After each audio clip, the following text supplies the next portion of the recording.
The giraffe is a remarkable and unique animal distinguished by its long neck and massive body. Here are some detailed pieces of information about the giraffe. Physical appearance. Giraffes are distinguished by their long necks and large bodies. They have brown patches on their yellow or brown skin. Habitat and environment. Giraffes live in dry areas and savannas in Africa. They typically feed on leaves from tall trees and branches. Behavioral traits. Giraffes have excellent vision and can easily spot dangers due to their height. They communicate with soft sounds and complex body language. Reproduction and care for young. Females usually give birth to one calf after a gestation period of around 15 months.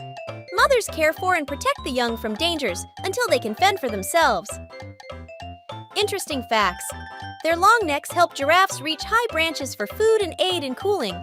They have a large heart, about 2% of their body weight, and their blood pumps against gravity when they lower their heads to drink water.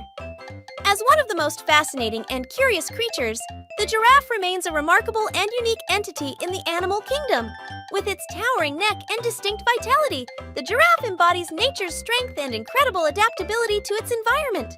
Moreover, the giraffe possesses a captivating allure that draws attention and interest, making it a source of inspiration for exploration and learning. It will always stand as a focal point of curiosity and adventure for both children and adults alike.